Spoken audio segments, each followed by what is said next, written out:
Good morning po sa inyong lahat. Ngayong araw, formal nating sinisimula ng isang pinakamahalagang tungkulin ng Kongreso, ang pagbuo ng pambansang budget para sa susunod na taon. Higit ito sa mga numero at halaga. Sa bawat pisong inilalaan natin, may pamilyang umaasa, may batang nangangarap, at may Pilipinong naghahangad ng mas magandang bukas. Malinaw ang layunin ng 2027 National Expenditure Program. Ilagay ang sambayanang Pilipino sa sentro ng paggasta ng pamahalaan. People-centered growth for an inclusive and resilient future. Sa kanyang State of the Nation address, inalatag ni Pangulong Ferdinand Marcos Jr. ang direksyon ng ating pamahalaan.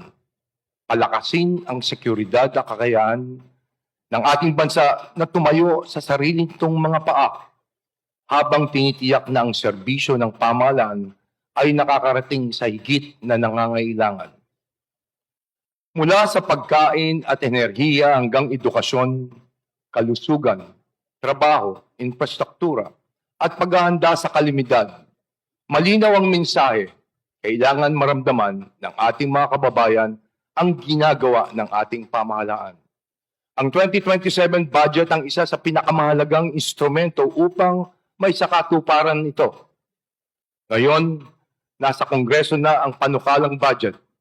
Tungkulin natin tiyakin ang layuning ito ay mananatili hanggang sa huling bersyon ng General Appropriation Bill.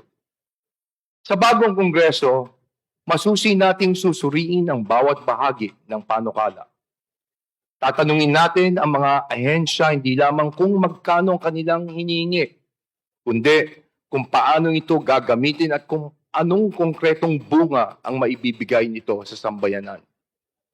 Sapagkat ang budget na ito ay para sa pamilyang umaasang magiging mas abot kaya ang presyo ng pagkain, sa mga magulang na nangangailangan ng mas maayos na serbisyong pangkalusugan, sa mga kabataang nangangarap na makapagtapos, sa magsasakang nangangailangan ng mga suporta at sa mga manggagawang naghahangad ng disenteng trabaho at mas patas na pagkakataon. Sila ang dapat maging batayan ng ating mga prioridad. Kaya sa pagsusuri natin ng National Expenditure Program, malinaw ang ating pamantayan. Saan mapupunta ang pondo? Ano ang konkretong mababago nito? At paano ito mararamdaman ng ordinaryong Pilipino. Pananatilihin din nating bukas at transparent ang proseso. Last year, we began implementing reforms such as the Budget Amendments and Review Subcommittee or BARC and introduced the live streaming of our bicameral meetings. Ang budget ay para sa taong bayan. May karapatang silang malaman kung saan ito mapupunta at sisikapin po natin na maging mas bukas pa ang pagbubuo ng ating national budget.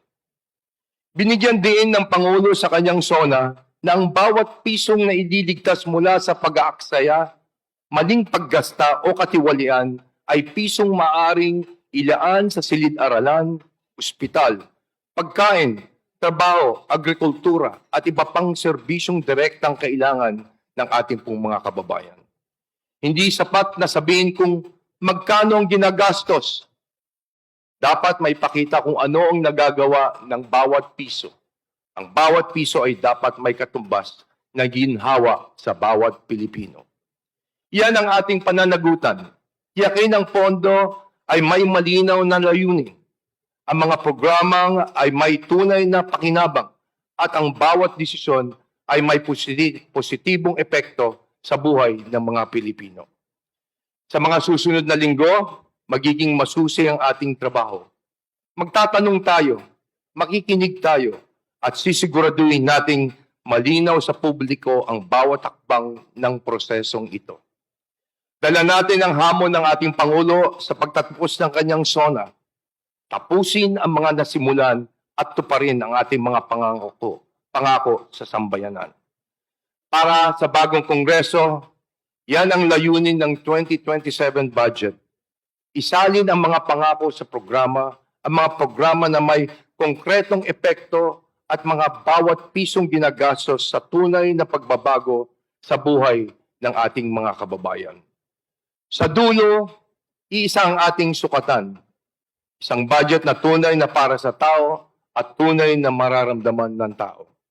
Yan ang hangarin ng bagong kongreso, isang kongresong bukas, nakikinig, may pananagutan at laging inuuna ang kapakanan ng sambayanang Pilipino. Mabuhay po tayong lahat. Maraming salamat. Thank you very